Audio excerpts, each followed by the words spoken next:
দুনিয়াতে পাঠালেন। আমি আপনাদেরকে আর একটু ভালো করে বুঝাই, সারা জীবন মনে রাখবেন, কথা শোনাটা অত্যন্ত জরুরি।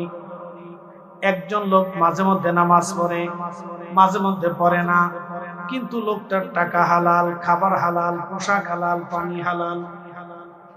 বুঝবেন? আমার দিকে বুঝবেন, তুলনা করবেন। একজন লোক মাঝে মধ্যে নামাজ পড়ে, মাঝে মধ্যে নামাজ ছেড়ে দেয়, কিন্তু তার পোশাক হালাল, টাকা হালাল, খাবার হালাল, পানি হালাল। আর আরেকজন লোক 5 ওয়াক্ত নামাজ পড়ে, প্রত্যেক মাহে রমজানে কাবাতে যায় ইতিকাফ করে, প্রত্যেক বছর হজ উমরা আদায় করে পালন করে, কিন্তু তার টাকা হারাম, খাবার হারাম, পানিও হারাম, পোশাক হারাম। দামি কে? বলে যিনি হারাম দামি না হালাল দামি? হারাম দামি না হালাল দামি? কারণ হারাম করার কারণে সে যতবার সেজদা দিছে একবারও কবুল হয়নি, আর উনি হালাল করার কারণে একবার সেজদা দিছে একবারই কবুল হয়েছে। তাহলে এখন সুদ বন্ধ করার দরকার না মিলাদ বন্ধ করার দরকার? সুদ বন্ধ করার দরকার না কোরআন খতম বন্ধ করার দরকার? সুদ বন্ধ করার দরকার না আপনার এই মিসালে সব বন্ধ করার দরকার? সুদ বন্ধ করার দরকার না ফাতিহা বন্ধ করার দরকার? সুদ বন্ধ করার দরকার না দোয়া বন্ধ করার দরকার? যেটা বন্ধ করার দরকার না সেটা বন্ধ করার জন্য করে লাগছে, আর যেটা বন্ধ করার দরকার সেটার ব্যাপারে আমাদের কোনো মাথা ব্যথাই নেই। আমাদের কারোই মাথা না। কি করবেন? একজনের কবিতা লেখছিল, সময় এখন বর্ষাকাল, হরিণ সাথে বাঘের গাল, সাপে দাবড়ায় ব্যাঙের গাল, কি ব্যাঙে দাবড়ায় সাপের গাল, সব উল্টে সিস্টেম।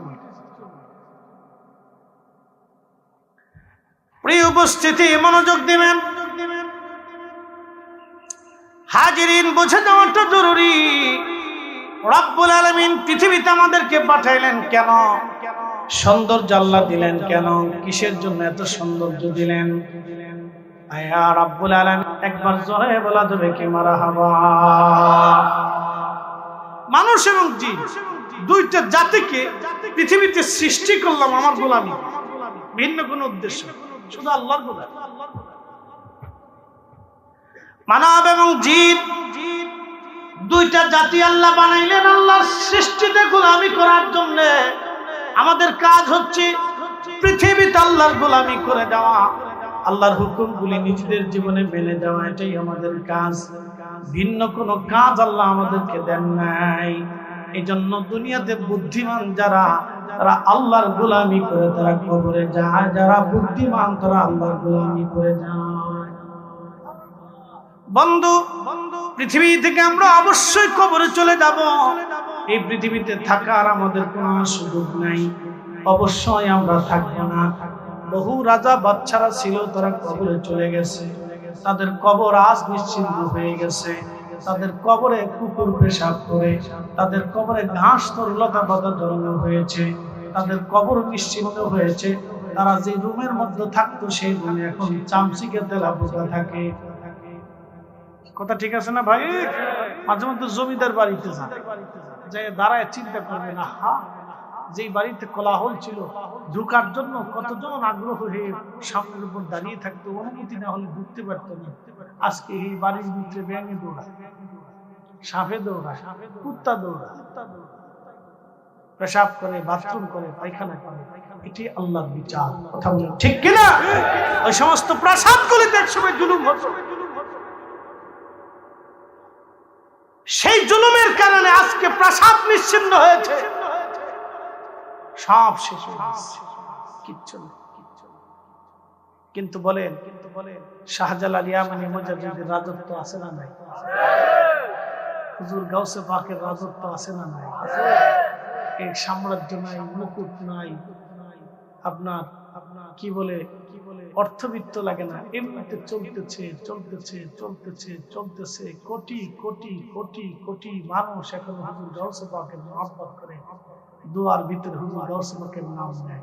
আপনি জানেন পৃথিবীতে দুয়ার ভিতরে নাম আসাটা কত বড় ভাগ্যের ব্যাপার?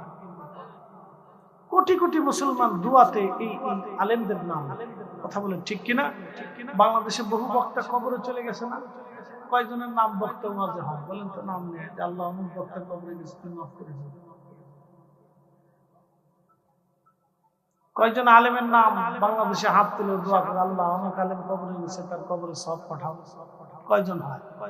কিন্তু হুজুর গাউসে পাকের নাম এখনো আছে, খাজা মাইনুদ্দিন চিশতির নাম এখনো আছে, বাহাউদ্দিন নাশবন্দি বুখারীর নাম এখনো আছে, মুজাদ্দিদ আল ফিসানির নাম এখনো আছে, শাহজালাল ইয়ামিনের নাম এখনো আছে, সার মাযহাবের নাম এখনো আছে। কথা বলেন ঠিক কিনা?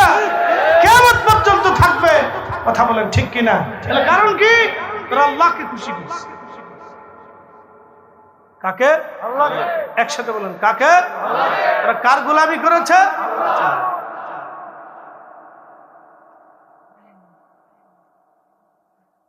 এ নূরপুরবাসী মনোযোগ দিয়ে শুনে যাবেন। সৃষ্টির ভিতরে আল্লাহ বহু জাতি তৈরি করলেন। বলেছি বর্তমান পৃথিবীতে 4 লক্ষ প্রজাতির জীব এবং জীবন আছে। ব্যাঙ আল্লাহর জিকির করে, সাপ আল্লাহর জিকির করে, পশু পাখি আল্লাহর জিকির করে, গাছ তরুলতা আল্লাহর জিকির করে। সৃষ্টির মধ্যে এমন কোন প্রাণী নাই, সৃষ্টি নাই সে আল্লাহর জিকির না করে। আপনি যে মাটিটা দিয়ে ঢিলা করেন সেই মাটিটা আল্লাহর জিকির করে। এজন্য ওই মাটিটাকে উচিত 1 বার 2 বার মাটিটাকে টুকা দেওয়া। ওই মাটি আল্লাহর জিকির করে, পাথর আল্লাহর জিকির করে। এই জাহান্নামের লাকড়ি হবে মানুষ আর পাথর। মানুষ এবং পাথর দিয়ে আল্লাহ জাহান্নামকে উত্তপ্ত করে রাখবেন। যখন এই কথা পাথর শুনলো, পাথর কান্না শুরু করে দিল। 1 আর 2 না, কোটি কোটি বছর ধরে পাথর কান্না করে। আপনার পাহাড়ের ভিতর থেকে বড় বড় ঝর্ণা দেখেন, আসলে এগুলি তো ঝর্ণা না, এগুলি হচ্ছে পাথরের কান্না। তারা কান্না করে আর বলে, ইয়া রাব্বি, আমাদেরকে জাহান্নামের ইন্ধন বানায়েন আল্লাহ, জাহান্নামের লাকড়ি বানায়েন আল্লাহ, জাহান্নামের জ্বালানি বানায়েন আল্লাহ। ওই পাথরের কান্না বেয়ে বেয়ে বেয়ে বেয়ে পানি আসে। আল্লাহর ভয়ে একটা পাথর কাঁদে কিন্তু মানুষ কাঁদে না। কি কথা কন নাকি? ঠিক আছে না? আল্লাহর ভয়ে পাথর কাঁদে কিন্তু মানুষ কাঁদে না। আল্লাহর ভয়ে পাথর কাঁদে কিন্তু মানুষ কাঁদে না। আল্লাহর ভয়ে পাথর কাঁদে কিন্তু মানুষ কাঁদে না। হযরত নবী ইউনূস আলাইহিস সালাম মাছের পেটে যেই মাছে তারে খাইলো, সেই মাছের আরেকটা মাছে খাইলো। সেই মাছ পেটের ভিতরে নিয়ে ওই মাছটা মহাসমুদ্রের তলদেশ দিয়ে ঘুরে ঘুরে বেড়ায়। 40 দিন পর্যন্ত হযরত ইউনূস আলাইহিস সালাম মাছের পেটে। আচ্ছা আপনারা বলেন, 40 দিন পর্যন্ত হযরত ইউনূসকে অক্সিজেন মাছের পেটে সাপ্লাই করলো কে? আল্লাহ। সেই জন্য কি অক্সিজেন সিলিন্ডারের দরকার হয়েছে?